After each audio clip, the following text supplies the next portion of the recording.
ကဲဗျာရာသီတက်ကတော့ဒီနေ့မှအမှန်ကောင်ပြန်ပြီးတော့စတင်တာဖြစ်ပါတယ်ဒီနေ့လာလီဂါတွေရှိမယ်ကျွန်တော်တို့ချန်ပီယံရှစ်ပွဲတွေအများကြီးရှိမယ်အဲ့တော့စနေညကိုအကောင်းဆုံးကြော်ဖြတ်ကြမှာဗျာနော်ဒီနေ့ဩဂတ်လ15ရက်နေ့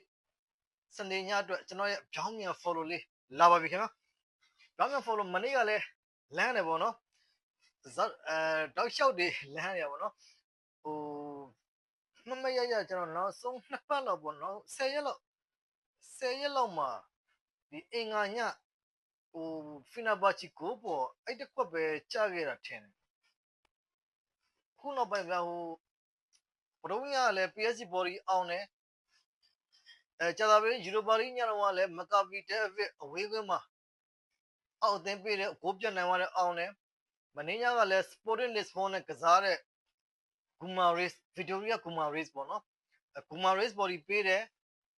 ဝမ်ရှုံပဲပေးတဲ့အတွက်ဈေးကအရန်ပြောတဲ့အတွက်ကြောင့်မလို့ကျွန်တော်ဗျောင်းမြန်ကြီးဖြစ်နေတဲ့အတွက်ကြောင့်မလို့ကျွန်တော် body out ဖြစ်တဲ့ Vitória Guimarães ပေးတယ် Sporting Lisbon က 3-2 နဲ့ပဲနိုင်သွားတဲ့အတွက်ကြောင့်မလို့အပြစ်လမ်းခဲ့တာဖြစ်ပါတယ်မနေ့ကကျွန်တော်ရိုးရိုးမှမှာ3ခွက်ပေးတယ်ပေါ့နော်အဲ့3ခွက်မှာတစ်ခွက်ပဲကျခဲ့တယ်တစ်ခွက်ပဲကျပြီးတော့ကျွန်တော်2ခွက်အောင်တယ်အဲ့တော့မနေ့ကတပွဲစာလမ်းခဲ့တယ်ကျွန်တော်မနေ့ကတော့ဒီဗျောင်းမြန် follow တစ်စအောင်တယ် Guimarães body တစ်စအောင်တယ်နောက်ပြီးတော့ Vivo body အောင်တယ်209နဲ့အောင်တယ်ဒိမက်လီပေါ့နော်ဒိမက်လီAhas ကို209နဲ့အောင်တယ်ချန်ပီယံရှစ်ကဝူဂိုးအောက်တစ်ခွက်ပဲကျသွားတယ်ပေါ့နော်အစောကြီးကဂိုးပေးရပြီး22မိနစ်မှာ2စီစိုးရင်ရသေးတယ်ပြီးတော့ပထမဆုံးပြီးကြမှာ3စီသွားပြီပေါ့နော်ဒီတလုံးအရှုံးပေးထားတဲ့အသင်းကအိမ်ကွင်းမှာပထမပိုင်းအပီ3စီဆိုအောက်အသင်းဘက်ကပြန်လာနိုင်ဖို့ကတော်တော်ကြီးကိုမလွယ်ဘူးဒါပေမဲ့အဲ့ဒီမလွယ်တော့ဂူမာရစ်ကအကောင်းဆုံးလုပ်ပြနိုင်ခဲ့တယ်66မိနစ်နဲ့68မိနစ်မှာခြေပေါက်ကိုနှလုံးစက်တိုက်သွင်းတာကိုယ်တော်တိတ်မထင်ဘူးအဲ့လိုပေါ့နော်1စီတော့ပဲကျွန်တော်မှန်းထားတာပါ1စီ11ပေါ့နော်အကိုးတော်မှာအဲ့လိုကြီးများမယ်လို့မထင်ဘူးတကယ်ကြတော့3-2နဲ့ပြီးသွားတယ်အောင်ဝဲဒီနေ့မှလည်းဝက်ရအများကြီးရှိတယ်ကျွန်တော်ရဲ့ online plan ဆိုတာကဗျာအဓိကတော့ online ကစားတဲ့ညီကိုတွေအတွက်ရည်ရွယ်တာပါပွဲရာသီသစ်မစခင်ပေါ့နော်ဒီထိတ်တန်းလိကြီးတွေမစခင်ဂျားထဲမှာ online ကစားတဲ့ညီကိုတွေအတွက်ကျွန်တော်21ရက်နေ့ကနေစပြီးတော့မနေ့က14ရက်နေ့အထိ online plan စတင်ခဲ့တာဖြစ်ပါတယ်3ပတ်နီးပါးပေါ့နော်3ပတ်နီးပါးကိုကျွန်တော်9000ကျပ်တဲ့နဲ့စပြီးတော့9000ကျပ်တဲ့နဲ့ကျွန်တော်လက်ခံပေးခဲ့တာဖြစ်ပါတယ်အဲ့ဒီ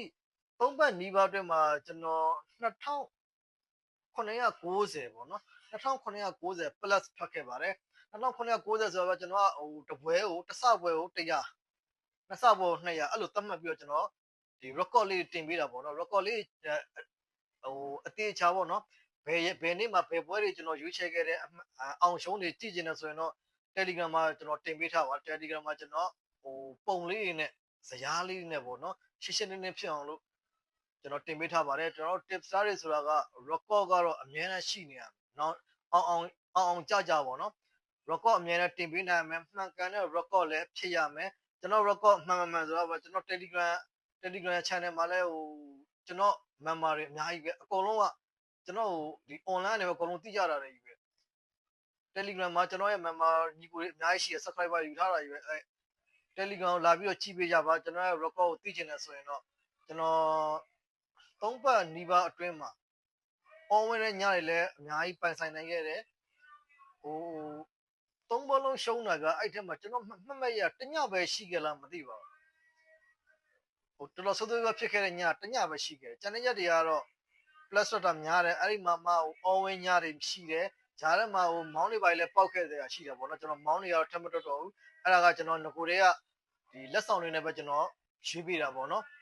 ကျွန်တော်အဲ့မောင်းတွေရဲ့အနိုင်ရှုံးကိုတော့ကျွန်တော်ရဲ့ record ကိုမထည့်ဘူး2990 2800နီးပါးပေါ့နော်2990ရှာဖွေပေးနိုင်ခဲ့တယ်တပွဲကို100ကို3သိန်းကစားမယ်ဆိုရင်28သိန်း100ကို1000ဝက်ဆော့မယ်ဆိုရင်တော့မှ2သိန်း8000အမြတ်ရှာဖွေပေးနိုင်ခဲ့ပါတယ်အဲ့တော့ကျွန်တော်အခုပွဲကြီးတွေလည်းပြန်စပြီဆိုတော့ကျွန်တော်ရဲ့အရင် plan တွေပြန်ပြီးတော့စတင်တော့မှာဖြစ်ပါတယ်ဒီနေ့ ကျွန်တော်ရဲ့ပိတ်ရက် plan စတင်မှာဖြစ်ပါတယ်ပိတ်ရက် plan ကတော့စနေတုန်းနဲ့2ရက်ပဲစတင်မယ်1000ခွဲတဲ့နဲ့ကျွန်တော်1000ခွဲတဲ့ပဲကျွန်တော်ယူထားပါတယ်ဒီစနေတုန်း2ရက်ကိုကျွန်တော်1000ခွဲပဲယူထားတယ်အစောပိုင်းပွဲတွေလာမယ်၄သင်းပေါင်းလာမယ်မန်မာ3ခွက်ရွေးချယ်မှုလာမယ်အဲ့မှာကျွန်တော် record ရဲ့ထက်မှာတော့ဒီ Juju body juke တွေပဲကျွန်တော်ထည့်မှာပေါ့နော်ဒီဟိုဗာလဲမန်မာဟိုမောင်ရွေးချယ်မှုတွေတော့ကျွန်တော် record တွေကိုမထည့်ပါဘူးဒါအစောကြီးရှင်းရှင်းလင်းလင်းသိအောင်ပြပြထားတာဖြစ်ပါတယ်မောင်ကကြတော့တချို့ညီကိုတွေကမောင်းစောတာရှိတယ်မစောတဲ့ညီကိုတွေလည်းရှိတယ်အဲဒါကြောင့်မလို့ကျွန်တော်စောတဲ့ညီကိုတွေအတွက်ပဲကျွန်တော်ဟိုလက်ဆောင်တွေနဲ့ရွေးချယ်ပေးတာဖြစ်ပါတယ်ဒီစနေတုန်းနဲ့2ရက်ထက်ကိုဗျာ1000ခွဲတဲ့နဲ့လက်တွဲလို့ရပါတယ်ဒါမှမဟုတ်လည်းဗျာဟိုကျွန်တော်နဲ့တစ်လလုံးလက်တွဲမယ်ဆိုရင်တော့ပို့ပြီးတော့ဟိုအဆင်ပြေတာပေါ့နော်ညီကိုတွေအတွက်ဘာလို့လဲဆိုတော့ကျွန်တော်တစ်လလုံးကိုမှကျွန်တော်3သိန်းပဲယူထားတာဖြစ်ပါတယ်ကျွန်တော် plan တစ်ခုကိုကျွန်တော်2000ယူပါတယ်2000ကိုဗျာ plan ကဒီပုံမှန်တိုင်းဆိုရင်တော့ဗျာပိတ်ရက် plan ကတောက်ကြစနေတနင်္ဂနွေ3ရက်အဲ့3ရက်ကိုကျွန်တော်2000ပြီးတော့ဂျားရက် plan တနင်္လာအင်္ဂါဗုဒ္ဓဟူးစက်သားတွေ4ရက်အဲ့4ရက်ကိုကျွန်တော်2000တစ်ဖက်ကိုကျွန်တော်4000ယူတာဖြစ်ပြီးတော့4ဘက်ဆိုရင်36000ဖြစ်မှာဖြစ်ပါတယ်ဒါပေမဲ့တစ်လလုံးလက်တွဲမှာဆိုတော့ကျွန်တော်3သိန်းကျပ်တဲ့နဲ့ယူပေးမှာဖြစ်ပါတယ်ဟိုကျွန်တော်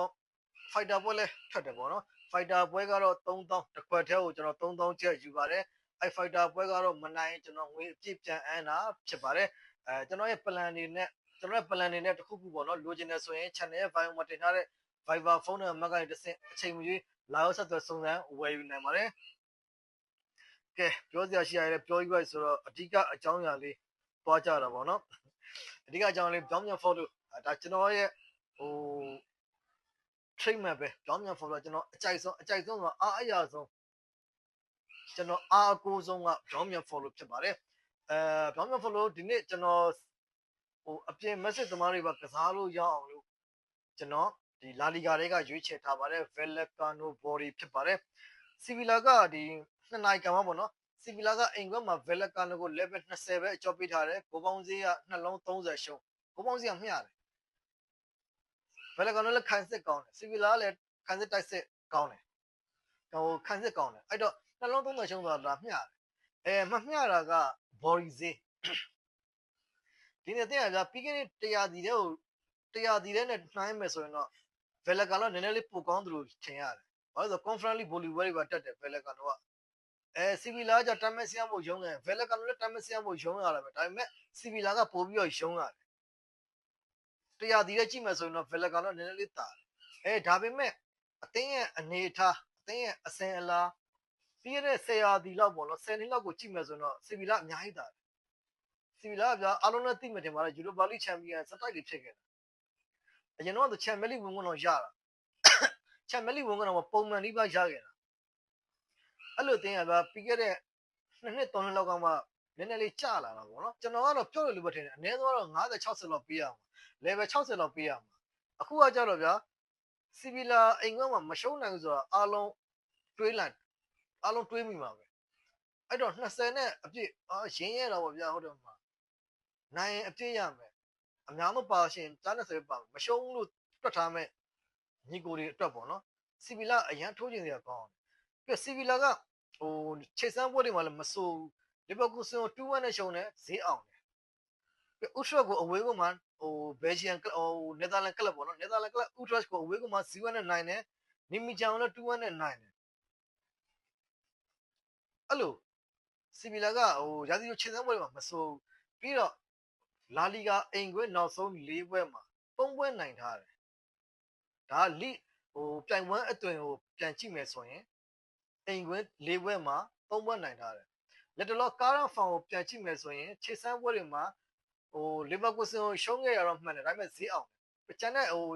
သူတို့နဲ့အဆင့်သိမ့်မကွာတဲ့နီမီဂျန်တို့ဥထရက်တို့ကိုအဝေးကမှနိုင်ထားတယ်အဲ့ချိန်မှာ Vallecano ကကြတော့နောက်ဆုံးခြေစမ်းပွဲမှာ Ipswich ကို3ဂိုးပြတ်ရှုံးထားတယ်အဲ့လိုအသင်းမျိုး